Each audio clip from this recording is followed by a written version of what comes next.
बिना किसी देरी के शुरू करते हैं आज की वीडियो और देखते हैं आज का अपना पहला सेंटेंस। सो फ्रेंड्स, यहाँ पर ये बोल रहा है कि तुम्हें इसमें घसीटने के लिए मैं माफ़ी चाहता हूँ। इसे इंग्लिश में बोलेंगे I am sorry for dragging you into this. I am sorry for dragging you into this. So friends, यहाँ पर ये किसी प्रॉब्लम में इस लड़की को डाल देता है और अब कह रहा है कि तुम्हें इसमें घसीटने के लिए मैं माफ़ी चाहता हूँ। I am sorry for dragging you into this. मैंने कभी नहीं सोचा था कि तुम मेरे साथ ऐसा कुछ करोगे। लड़की कह रही है कि I never thought you would do something like this to me. I never thought you would do something like this to me. कह रही है कि मैंने कभी नहीं सोचा था तुम मेरे साथ ऐसा कुछ करोगे। आई नेवर थॉट यानी मैंने कभी नहीं सोचा था you would do something like this to me, तुम मेरे साथ ऐसा कुछ करोगे। मैं कभी नहीं चाहता था तुम दोनों को पता चले। यहाँ पर ये कह रहा है कि I never wanted you to know. I never wanted you to know यानी मैं कभी नहीं चाहता था तुम दोनों को पता चले। I never wanted you to know. मैं कभी नहीं चाहता था तुम दोनों इस झंझट में पड़ो। तो आगे कह रहा है कि मैं कभी नहीं चाहता था तुम दोनों इस झंझट में पड़ो। इस इंग्लिश में बोलेंगे I never wanted you to get involve in this mess. I never wanted you to get involve in this mess यानी मैं कभी नहीं चाहता था तुम दोनों इस झंझट में पड़ो। I never wanted you to get involve in this mess.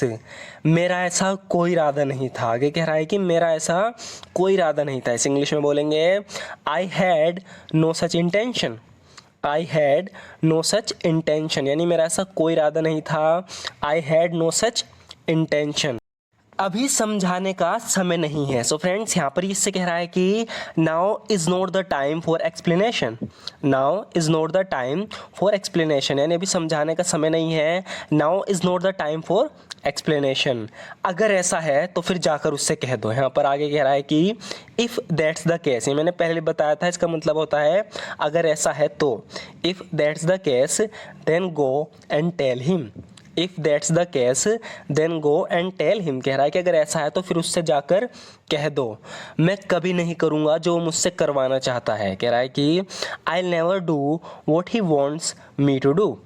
I never do what he wants me to do. तो गुस्सा आ गया। ऐसे गुस्से में कह रहा है कि if that's the case then go and tell him. अगर ऐसा है तो उससे जाकर कह दो I never do what he wants me to do. मैं कभी नहीं करूँगा जो मुझसे करवाना चाहता है।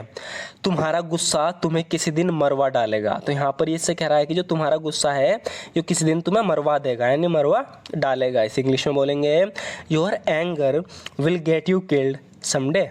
Your anger will get you killed someday यानी तुम्हारा गुस्सा तुम्हें किसी दिन मरवा देगा।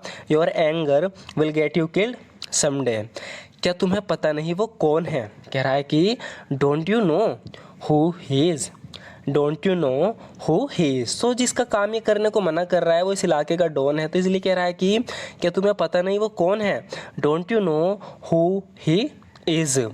अगर जैसा वो कहता है तुमने ऐसा नहीं किया तो तुम अपनी कब्र में मिलोगे। इस इंग्लिश में बोलेंगे if you don't do what he says यानी अगर तुम ऐसा नहीं करते जैसा वो कहता है। If you don't do what he says you will end up in your grave. तो तुम अपनी कब्र में मिलोगे। If you don't do what he says you will end up in your grave. अगर तुम ऐसा नहीं करते जैसा वो कहता है तो तुम अपनी कब्र में मिलोगे। वो तुम्हें मरवा देगा।